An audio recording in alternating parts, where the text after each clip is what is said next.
What I want you to do today, we're going to draw a mouse, okay?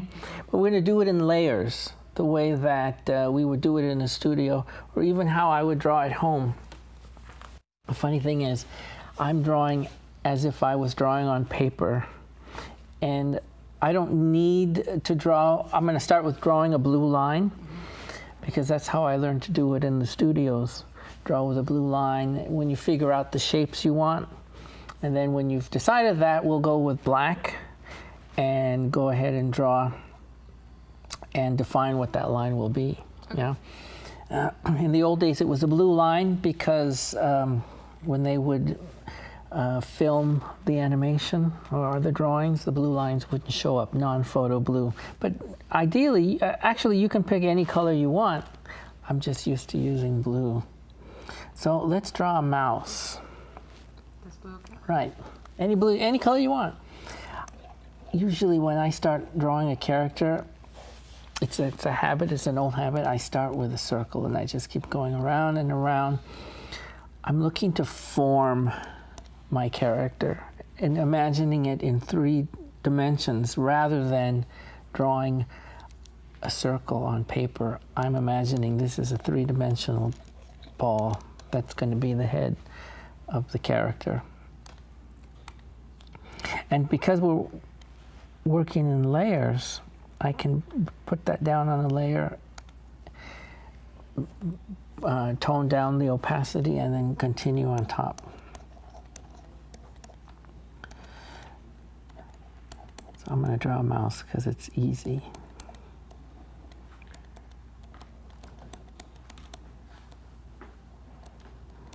And I'm drawing rough, just exploring where the shapes can be. I was lucky enough to work for Chuck Jones growing up when I was in the studio. And I noticed he liked to bring big lines out here for cheeks. So that became a habit for me. It makes characters look cuter.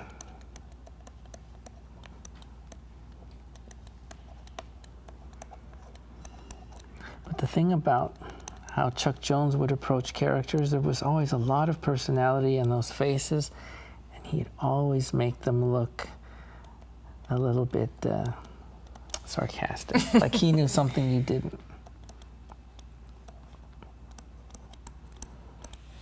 Right. Well, the great thing about drawing with these tablets is you can resize your artwork. Something you can't do with paper and pencil. You gotta draw it again.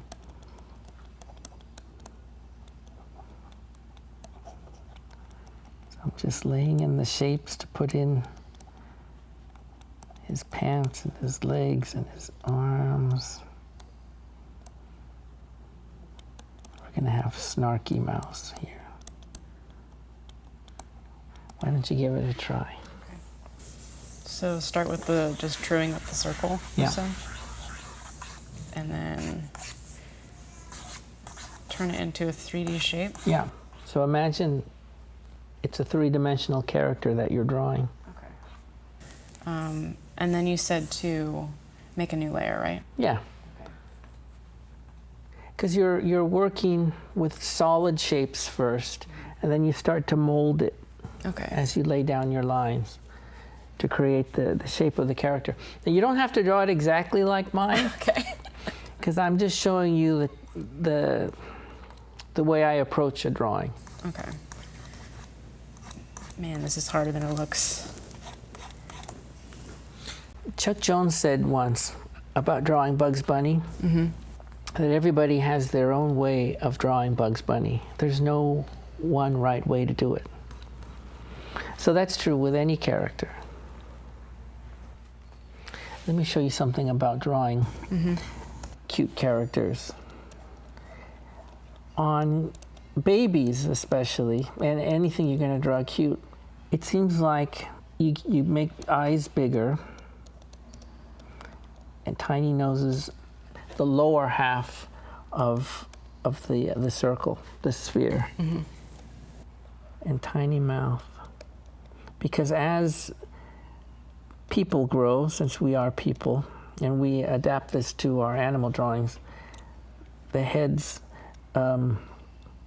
elongate and eyes grow up on the skull, and everything sort of spreads out, right, to make adults. But as a child, everything's on a bigger head, bigger eyes, lower on the sphere. So the same as with drawing cute characters. You can make everything on the lower half Oh, I see. of the circle there. And they end up looking cuter.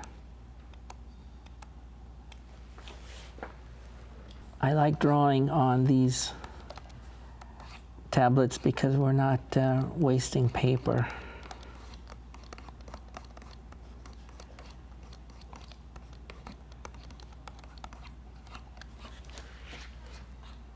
There you go. I think that really helped. Yeah. You could add cat ears or pig ears or mouse ears and it would work. So cute. I feel like I made yours is, I don't know, there's like, mine's too pointed. There are years of pencil mileage that I have. But see, what you're doing is right, because you're drawing the ear and you're thinking of it in 3 dimensions. I liked how you drew those lines, and you made it thicker on the bottom and thinner as the ear goes up, because you're thinking of the structure of the mouse ear. And it's a tiny thing, but these little details in how you're drawing a character, when you add them up, it makes the character 3-dimensional, and it makes them more alive. And it's something they look for in animation studios for students who are bringing in their portfolios. Are they doing these little details that they're thinking in 3 dimensions? It's important.